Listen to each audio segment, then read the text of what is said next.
So ayun nga guys, welcome back sa ating YouTube channel, Baler Fishing Adventure nga po palang ating channel.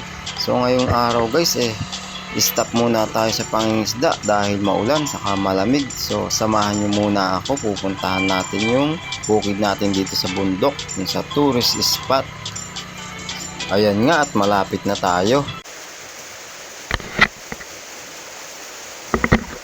Ayan, nandito na nga pala tayo guys sa bundok, dito sa bukid natin sa bundok. So titingnan natin kung andito pa yung mga niyog, no? At baka ninakaw na ng mga ibang napunta rito. So ayan, titingnan lang natin kung andito pa para may anihin tayo sa ating birthday. So malapit na nga palang birthday natin sa November 18 para meron tayong pang happy. So ayan guys, at papasok na nga tayo. So ito nga pala guys yung bukid natin sa bundok, tourist spot. So napakaganda talaga ng lugar nito guys, hindi nakakasawang balik-balikan talaga ng lugar nito. Ayan o, yan ang matatanong dito, talaga napakaganda guys. Hindi nga lang pala yung daan, ayan lang, maklabing kalsada lang to guys, kaya napakaganda. So ayan yung mga tanim natin guys, mga pinya. So ayan guys, tinignan ko na nga rin pala yung mga rambutan natin na tanim dito sa bundok. Maraming tanim natin dito rambutan, siguro nasa 80. Pero ang nabuhay siguro ay nasa 50 na lang. Saka may tanim din pala tayo dito mga lansones. Ewan natin kung mamumunga pa yun, kasi masukal na rin. So ayan guys, so may mga bunga siya guys, ang dami. Ang dami niyang bunga guys sa taas. Ayan no, ang bunga, kaso maliliit pa. Ayan nga't nilinisan na rin natin yung isang punong nabuwal gawa ng bagyo. So tinumbayan ng malakas na hangin, kaya ayan, binagin na siya. Sayang naman kasi kung di natin lilinisan, kasi may mga bunga rin siya o malalaki na. So malapit na yung mahinog guys. Ang kapal ng bagin, grabe. So tanggalan natin para makarecover siya na maayos. Ito nga pala yung kubo dito sa bundok, gawa ni tatay. So pahingahan niya pag maulan saka pag tanghali. So diyan siya nagpapahinga. So medyo masukal na guys, bihira na kasi natin mabisit to. Ayan nga't may saging pa oh, kaso walang hinog, sayang naman. Habang iniikot nga natin ang lugar na ito, may nakita tayong unggoy. Tao pala. Ayun oh, pababa ng puno. Mga pala yung kasama natin, pinsan natin si EJ Sarenas.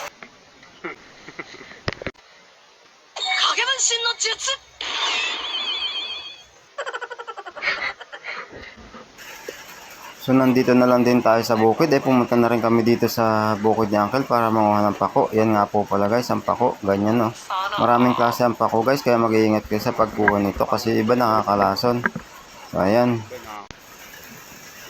medyo madalang ang pako ngayon kasi hindi tag-ulan. So ayan guys, pero sapat na yung makukuha natin para ipanghalo natin sa crab. Ilalagay nga pala natin ito sa crab at gagataan natin kasi napakasarap talaga nito sa talangka. So ayan guys oh, medyo marami-rami na rin tayo nakuha. Habang pabalik na tayo, nakakita pa nga tayo ng buko. Sakton-sakto, nauuhaw na ako. Ang bait talaga ni Uncle at pinagkuha niya tayo ng buko. So alam niyang pupunta tayo rito. Ayan o, ang laki. Malayo yan? Ha? Malayo?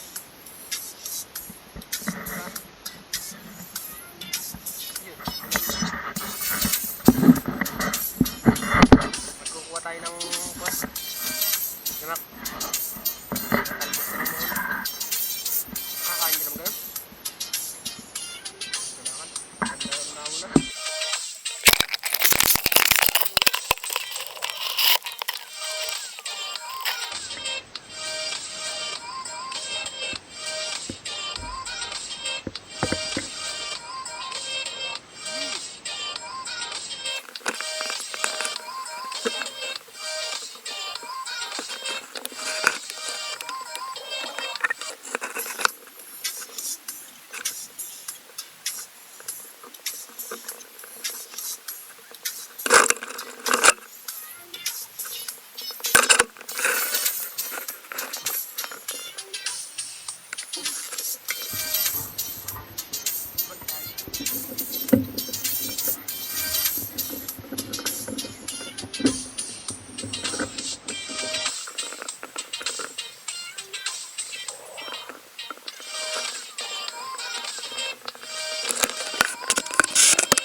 Pagkatapos nga namin magpahinga, kukuha naman kami ngayon ng pilosyokin bago tayo umuwi. So malapit lang din naman to, kaya pinuntahan na lang din natin.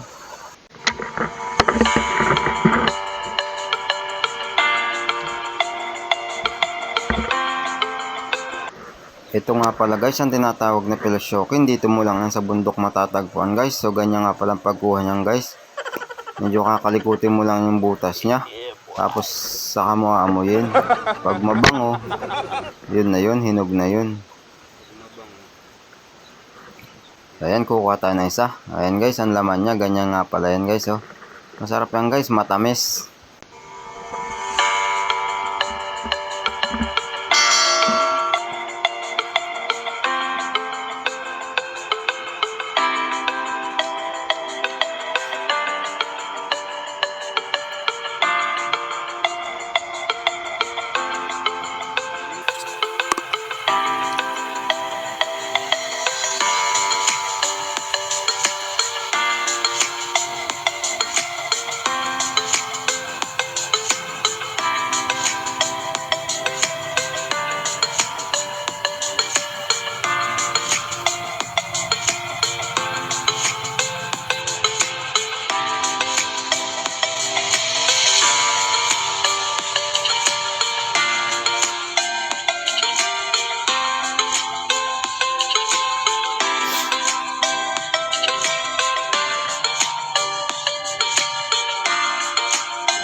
Ito na nga pala guys yung nakuha natin. Halos kalahating sako ng maliit na sako ng bigas.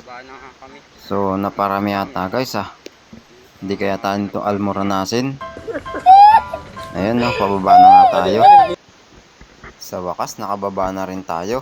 Dito na nga tayo sa ating service. So uuwi na tayo. So doon na lang natin titingnan yung nakuha natin. At madumi pa.